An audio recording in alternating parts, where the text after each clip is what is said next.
Mate, let me tell you, technology, when you've got 54 million followers, is a bit of an issue. I was hoping I was going, it was 11,000, 12,000. I was going, oh, get out! What's happening? How are you? I'm good, buddy. What? Jesus. Just tilt the camera up a bit. No, I want to see the top bit. Your missus has been cutting your hair. Oh, my goodness. Are you happy with it? Look at that. Looks sharp. It's beautiful. What's that?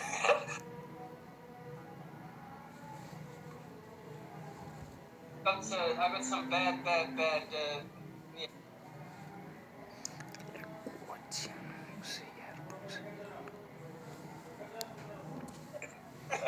How's the family? We're good, buddy. We're good. Where are you? Are you Mumbai or where are you? Yeah, we're at home. Just trying to get through, man. It's been difficult. It's been intense. All over the world. It's been quite tough. What's been happening in the UK? What's the situation like now? Mate, we're exactly the same. We're in lockdown. We are completely locked down. I've not been up to much. We've got 2 kids running around, but luckily we don't live in the city, so we're not stuck in an apartment like a lot of people. We've got space, so we've got garden. We're up in the swimming pool today. So we're very lucky that we've got space. But it's tragic what's happening, huh? Tragic. I know. Sweet, you're at Wentworth, aren't you? Yeah, we've got a nice garden out here. I mean, I'd love to be hitting golf balls, but we've been told we're not allowed to. All the golf courses are closed, so I do a bit of chipping in the garden, but that's about it. Have you got space where you are? Actually, we do have space. We went away to a farm before everything got intense. So we've been lucky. We actually have been in decent space ourselves, so we can walk around just within the compound. And yeah, I was just gonna say, just be grateful. You don't know what people are going through. Just being locked in, and I can feel for them. I see people just trying to get through these days. It's tough. It's tough to watch. But I mean, in terms of you and in terms of your missus, you're obviously incredibly high profile, and you would be on the road now. I mean, I'd be in India now commentating and being on an airplane every day, going from ground to ground. How nice is it though, from a family's perspective, to be able to spend a good amount? I suppose I should ask your missus. I should be asking you this. To be spending time with each other all day, every day. No, it's been wonderful. It's the longest we've spent together since we got married. Since we've been together, actually. So Really? I know it's not ideal. We've never been in one place for this long. It's bizarre, but yeah, that's been the case. It's not a good thing to sort of single out the situation as something that you've got an opportunity to spend time with, but it is what it is. I mean, we are looking at the positives. We are being careful. You're being cautious, but at the same time, you have to appreciate family time. I was just going to say, usually at this time, I'd probably be saying hello to you in Chinnaswamy or some of the other stadiums. Yeah, exactly. Not on Instagram Live. So, yeah, these are strange times. It is, and they say that in the UK it could be, if the public don't behave themselves, it could be a June lockdown. I mean, that's stuck in your houses until June to get rid of the peak of what's happening at the moment. And you say at least we have space. A lot of people don't have space, so crikey, I just hope people behave for 3 weeks, 4 weeks, try and just do whatever they can to get through it, and then hopefully we get through the rest of it. What are you missing most about not being able to be footloose and fancy free? Nothing. You're not missing anything? Nothing. Apart from your barber? My brother messaged me 2 days back and he was like, I'm dying. So in our place in Gurgaon, near Delhi, we have a gym in the basement. He's never used the gym, and now he's in the gym every day, and he's understanding the importance of that gym. So he told me, I can't take it anymore. I need to go out. I'm just getting stuck in the house, and it's difficult. He's with family as well, but people are just not used to being home. Yeah. That's when I told him, welcome to our side of the world. Welcome to our life. This is our life every day. So absolutely, we are in isolation every day. That's true. Jesus, especially you guys in India. I mean, at least here we can get out, and I think you love touring England and Australia and stuff where you can go to the beaches but I mean, in India, it's quite intense, isn't it? Yeah, it is. But to be honest, we're just grateful that we're home. We're in one place. With all the travel restrictions. Now, imagine if we were still on tour and stuck in some country, and Yeah. it would have been very, very difficult for everyone around. Just stuck in different parts of the world. And I wanted to ask you, what's been the mindset of people in the UK? How are they dealing with the situation? How are they looking at things? And is there panic? Is there sort of Mate, there has been a reasonable amount of panic. I think people stockpiled for the first week or two a couple of weeks ago. I mean, I don't understand the situation at the moment. We live on the flight path at Heathrow, and you can still see some airplanes in the air. I saw one of the airlines grounded their fleet recently. British Airways were talking about letting go of 30,000 people on leave at the moment. And so, I mean, I still don't understand how they haven't completely closed the borders here yet. When I came back from shooting that documentary a couple of weeks ago, there was quite a big outcry. I flew in from, where was I? I was in, where did I fly? It was Mumbai or Delhi. I flew in from somewhere, and I walked straight through the border. No one's checking temperatures, at least in India. They were checking our temperatures. Before I even went into the hotel in Delhi, we had our temperatures checked. Everything was being checked, but it was very lackadaisical here. And apparently, it's still the same way at the borders, which is, I mean, it's crazy to think it's going on like that. Crazy. And the numbers are just going, they skyrocket. Skyrocket. That's great to hear. Honestly, our response has been quite good. I mean, apart from few people that you would have seen the videos who haven't really respected the guidelines being laid out, and I just don't understand how that happens. Because if you're looking to address a larger issue, there's a thing of unity that everyone should have, which unfortunately hasn't been the case with everyone. I think 80% of the people have taken it on board, but still those 20% can be a huge issue going forward. As you said, the spike is immense going into week 3 and 4. So I just hope that people, get some sense into them and just How are stay you off the training? Are streets. you training? We actually got all our stuff put into a big car, and we got our stuff here. Everything that, because I knew that if this goes on for longer, you still need to be able to train, and so I've got my lifting Olympic bar and plates, and there's a little garden to run around, and Alrighty, man. Me and Anushka have been training well. Mate, I've seen it. Don't call it an Olympic bar. You need to be calling it something. Because the last time I saw legs like yours, they were hanging outside the nest. Little pencil legs. Here they are. Little pencil legs. It helps when you got big legs like yours, and you still pop a calf muscle. I've never popped my calf in my life. Hey, remember that? It looked like somebody shot me. It was in Pune. I knew I was standing in slips, and I was like, "What the hell just happened to him?" So no use of big legs if you can't run. I'm sorry. This is very true. And what I'm actually going to say now, guys, me and Virat are having a conversation here, and I know that there's a lot of people who are very interested in this interview. We're just talking as friends. We're talking as buddies, and we're going to go back to 2009 now. We're going to talk about Bangalore, and we're going to have some fun. This is just Virat and I having some fun. This is not for any journalist to take this on one way or another way to create ridiculous headlines. So please, if you're going to do that, then it's obviously going to finish off any conversations between people who just want to give normal fans some content. So just please respect the conversation. Okay, hold on. Don't worry about this big lecture because no one's heard you. This is going to go off anyway, so just carry on. Okay, I tried. Yeah, that's good. Listen, RCB. Yeah, go on.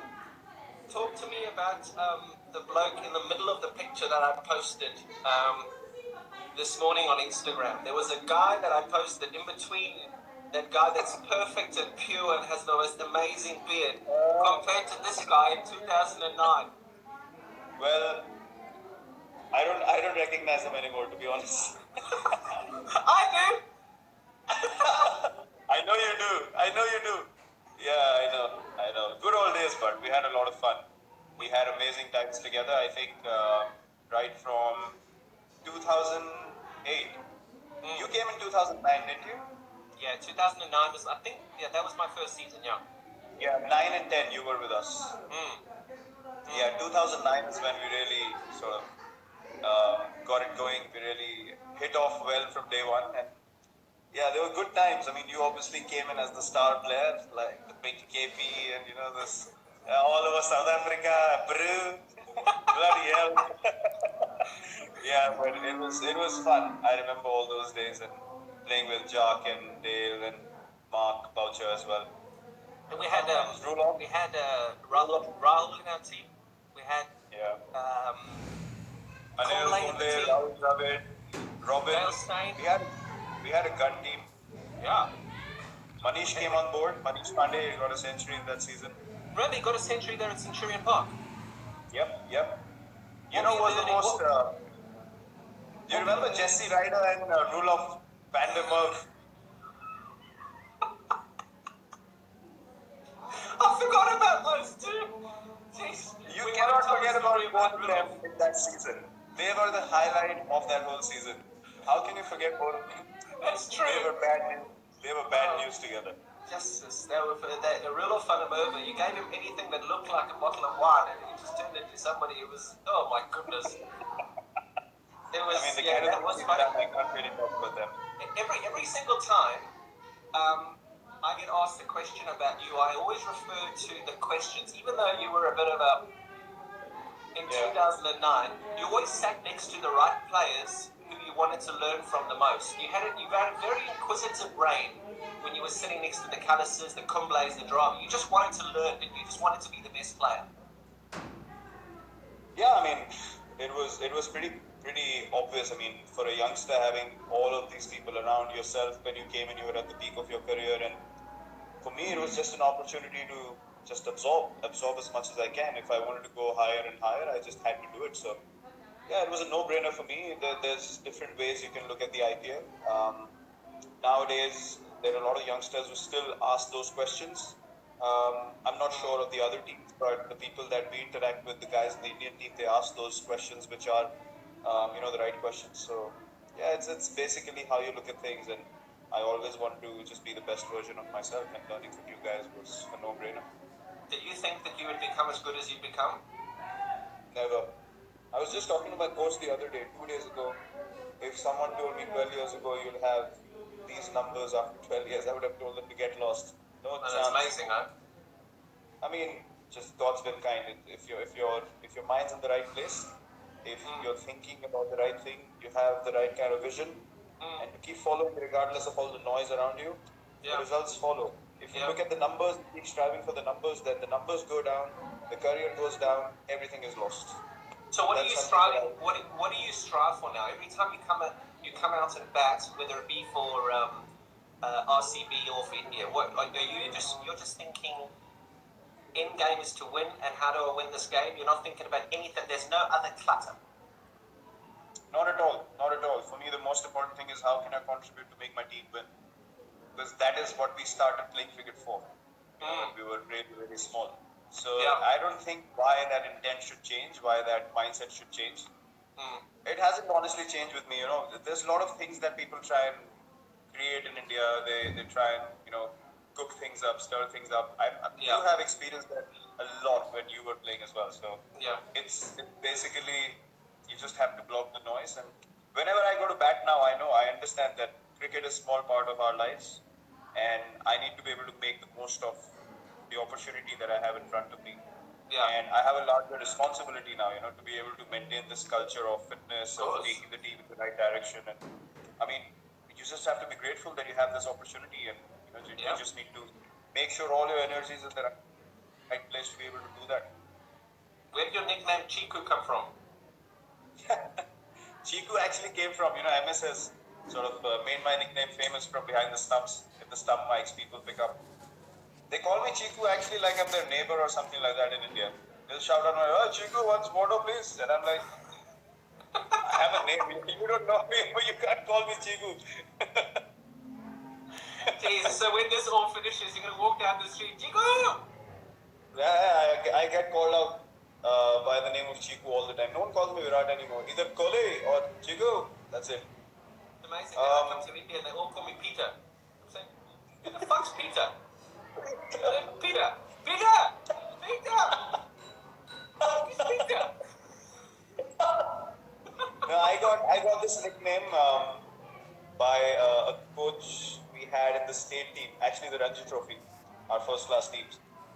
And I used to have big cheeks back then, and I had in 2000. I remember Sorry. You used that what?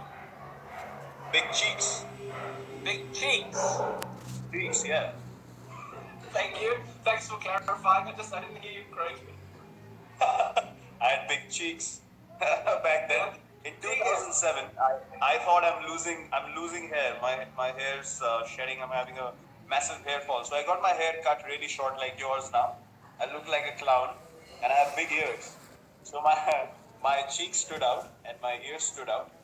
And so we used to have this comic in India, like a comic book when we were growing up called Champak. It was called Champak. Yeah. And there was a rabbit in that comic. That character's name was Chiku. So the coach called me Chiku the rabbit because I had big ears. So that's where the nickname came from.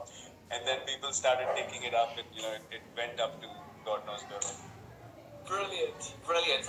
And tell me, RCB, a lot of people, since this thing went out, I've had such a busy phone in the last 24 hours. I mean, it's crazy. Why? And one of the big things was they want to ask, why have RCB not won a title yet? I mean, we get asked it all the time. We have to try and explain it in the commentary box. It's like, oh my God, geez, just stop asking the same question. Do you get sick of the same questions? Look, when you have in like history in the previous seasons as well, when you've had the biggest players who played for RCB, obviously there's going to be much more attention on the team. Now you see, even with this team, myself, AB, Chris Gale, Dale had played recently as well, and all these big players have played for RCB. So we're always going to be more in focus. But we actually spoke about it. We've reached 3 finals. We haven't won either single one of them. We've reached 3 semi-finals. But those things are irrelevant. Those things are irrelevant as till the time you don't win that title. So look, we feel the same as everyone. To be honest, we keep talking about the team that we have. Even when we've had the best teams, we've just not been able to do it. But yeah, that's one of our main goals. We actually deserve to win a title, to be honest, because. Is that something that you are focused on now? We'll move on to Indian cricket in a minute, but is that something that, I mean, you've achieved almost every single thing in the game. Your numbers are crazy. Do you really want to win an IPL? Actually, I've realized something, that to go after something so badly, it keeps running away from you. And I remember all the times when we've done well in RCB, we've never thought of whether we're going to win the IPL or whether we're going to reach the semis or knockouts or anything like that. But it's just that added pressure whenever we've played in the recent past. We've just thought, this is the season, and it's just blown us all over the place. So I think we just need to get that joy back. And at this stage of my life, to be honest, I give everything that I have on the field. How old are you now? I'm going to be 32 this year. 32? Yes, sir. Jesus. Okay. No, I wouldn't have guessed that. No. I would have 38, 39, somewhere around there. 31. I'm 88 born, so how old am I now? I can't even count. I was shit at math. There's the headline tomorrow. Virat doesn't know how old he is. I'm 31. I'm 31. If that's as bad as it gets, then we've done really well in this session. I'm 31. 31? Yeah.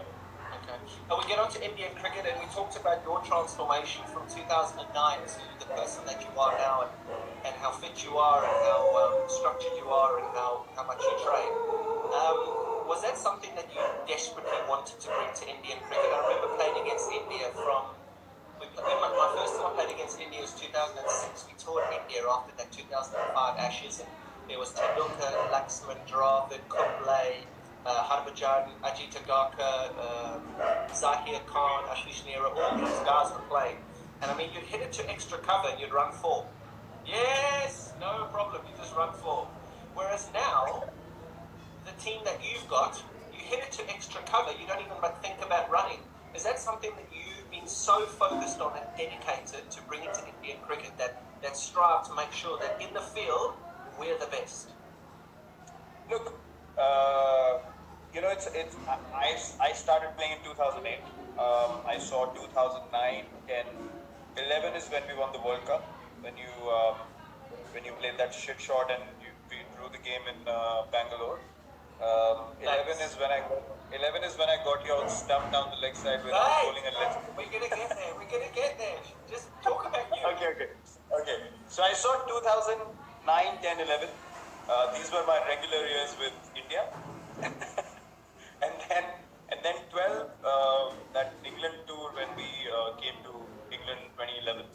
Yeah. We lost badly there. You did. 2012, You got whacked. 2012 Australia tour was a difficult one as well. So I thought, there's always a natural transition that happens in every team. And I was lucky that I was in the center of that transition when it was happening. And I got the opportunity to see both sides of things, like what we were lacking as a side and what the world was catching up on, and they were becoming far more superior compared to us. So the plan was clear. I mean, when the next lot of players come in, this is the direction we're going to go in. And to be honest, I was lucky that I played with a group of players who were driven, similar age group, and together from number 7 or 8 in the world in Test cricket. For 3 years now, we've been number 1. So it's been quite an astonishing journey. It's quite unbelievable, to be honest, because we had no experience and we beat everyone, most places. We competed everywhere we went in the world, and it's just that to be able to come to the top of world cricket again has been a great journey. But then again, it gave us a vision, a goal to achieve, and all our focus was towards that. And with the IPL, you see a lot of teams that come to India now, they're a lot more competitive. I remember we came to India and actually beat India in 2011, 2012, and that's because a lot of us actually feel at home in India as foreigners. India have an issue traveling abroad. They have a real issue traveling abroad. What do you think the biggest issue for you guys is traveling abroad? I'm talking results. Now, to be honest, before when we used to tour, it used to happen sporadically. Like we would come to England every 3 or 4 years, and there was one. But India, you guys would come every year for the IPL and get used to conditions and so on and so forth. But now, when there's so much cricket happening, we don't feel any conditions are alien, to be honest. Now, I feel like traveling to other countries and playing at home is a level field. Anyone can beat anyone anywhere. Because we're playing each other so much in different conditions all the time. Australia, I remember we went to Australia for a whole tour, and then suddenly 3 weeks after that, they were in India playing ODIs against us. That would never happen before. So now it's not a question of whether we know the conditions or not. It's all about the mindset, the fatigue, whether you play too much cricket, whether you're ready mentally, physically or not. So I think those are the challenges now. Now we don't feel like any condition is sort of alien to us, and that I think is the most exciting part. Do you feel like you play too much? I remember in my career, I was having huge arguments and disagreements with the ECB because of my schedule, and all I wanted the ECB to manage was my schedule, because I was playing every T20 game, every one-day international, every test match cricket, and I didn't want to miss out on the IPL, which is what guys don't miss out on now. Do you feel like you play too much cricket?